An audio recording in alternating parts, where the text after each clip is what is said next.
യുവ പ്രതിഭകൾ മാറ്റുരയ്ക്കുന്ന കലയുടെ ഏറ്റവും വലിയ ആഘോഷങ്ങളിലൊന്നാണല്ലോ നമ്മുടെ സംസ്ഥാന സ്കൂൾ കലോത്സവം.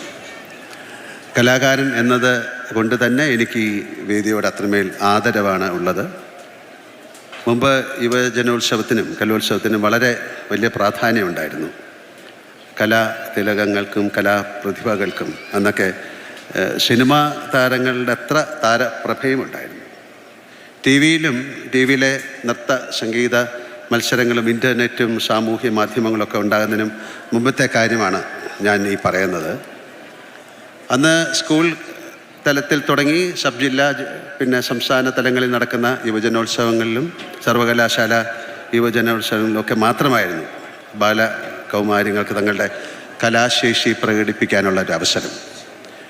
ഏഷ്യയിൽ തന്നെ ഏറ്റവും കൂടുതൽ ആൺകുട്ടികൾ അക്കാലത്ത് പഠിച്ചിരുന്ന തിരുവനന്തപുരത്തെ കേരള ഗവൺമെൻറ് മോഡൽ ഹൈസ്കൂളും അവിടെയാണ് ഞാനും പഠിച്ചിരുന്നത്. ഏറ്റവും അധികം പെൺകുട്ടികളുണ്ടായിരുന്ന തിരുവനന്തപുരത്തുകാർ പരുത്തിക്കുന്ന് എന്ന് വിളിക്കുന്ന ഗവൺമെൻറ് ഗേൾസ് ഹയർ സെക്കൻഡറി സ്കൂളുണ്ട്, കോട്ടൺ ഹിൽ.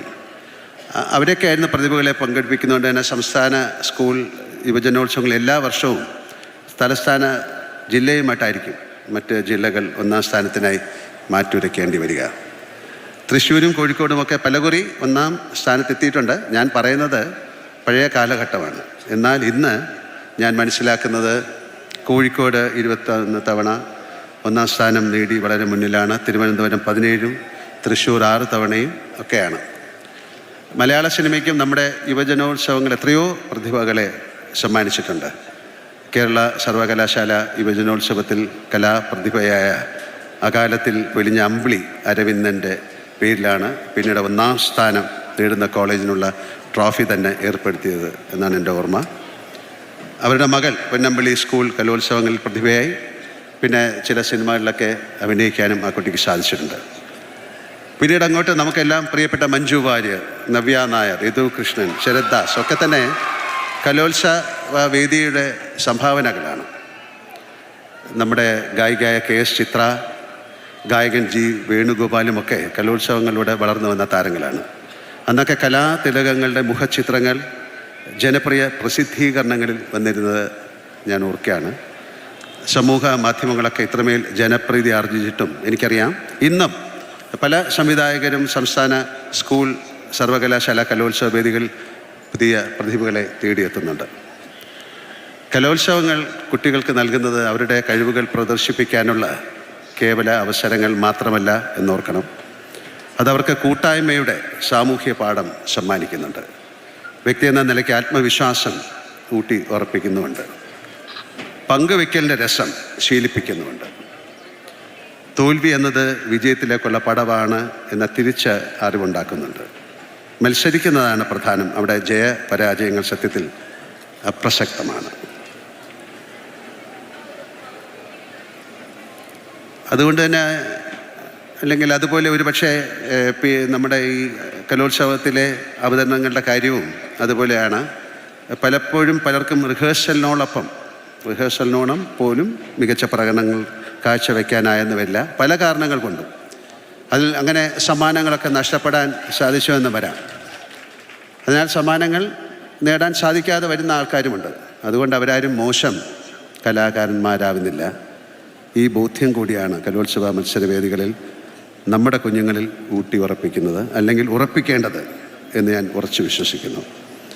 പാഠപുസ്തകങ്ങൾക്ക് പുറത്ത് ഇത്രയേറെ ജീവിത അനുഭവങ്ങൾ സമ്മാനിക്കുന്ന, സാംസ്കാരികമായി അവരെ പരുവപ്പെടുത്തുന്ന കലോത്സവങ്ങളുടെ രാഷ്ട്രീയവും സാമൂഹികവുമായ പ്രസക്തി തിരിച്ചറിഞ്ഞ് അതിനായി ഇത്രയേറെ പണവും മനുഷ്യ വിഭവവും മാറ്റിവെക്കുന്ന സംസ്ഥാന സർക്കാരിനോടും വിദ്യാഭ്യാസ വകുപ്പിനോടും കലാകാരൻ എന്ന നിലയ്ക്ക് ഞാൻ എൻ്റെ ഉള്ളു നിറഞ്ഞ നന്ദി രേഖപ്പെടുത്തട്ടെ.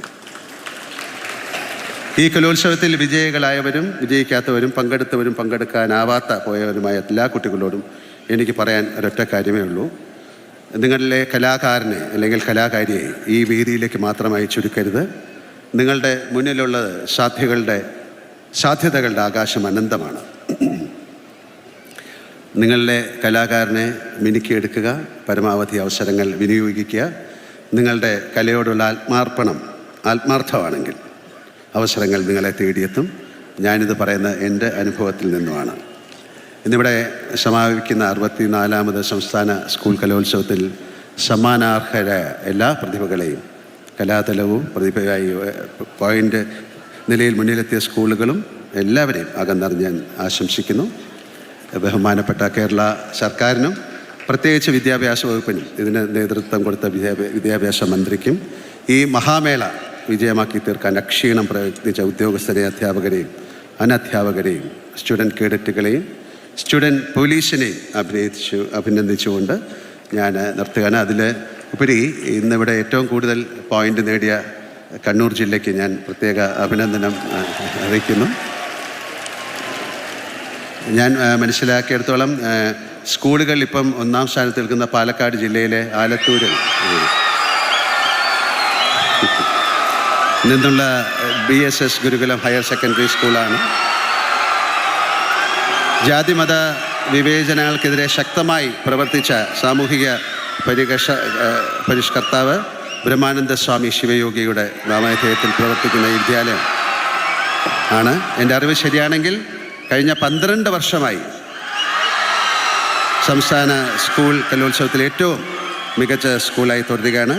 ഇവർ തുടർച്ചയായ 13ാം തവണയും കലോത്സവത്തിൽ ഒന്നാമതെത്തുന്നു. ഗുരുകുലം സ്കൂളിലെ കുട്ടി കലാകാരന്മാരെയും കലാകാരികളെയും ഹാർദമായി ഞാൻ അഭിനന്ദിക്കുന്നു. ഒരു പ്രത്യേക കാര്യം എടുത്തു പറയാനുള്ള, കഴിഞ്ഞ വർഷം കേരളത്തിനെ ആകെ വേദനിപ്പിച്ച വയനാട് ഉരുൾപൊട്ടൽ ദുരന്തമുണ്ടായ സമയത്ത് 50 ദിവസം കൊണ്ട് 50 ലക്ഷം രൂപ സമാഹരിച്ച് ഗുരുകുലം സ്കൂളിനും അവിടുത്തെ ഹോപ്പ് എന്ന ജീവകാരുണ്യ സംഘടനയ്ക്ക് എല്ലാവിധ നന്മകളും നേരുന്നു. ഞാൻ ഒരിക്കൽ കൂടി എല്ലാവരെയും അഭിനന്ദിക്കുന്നു. അവസാനമായി ഞാൻ ഒന്നുകൂടി പറയുന്നു, ഇതൊരു മത്സരമല്ല, ഇതൊരു ഉത്സവമാണ്, അല്ലേ? എല്ലാവർക്കും ഒരിക്കൽ കൂടി ആശംസകൾ നേരുന്നു.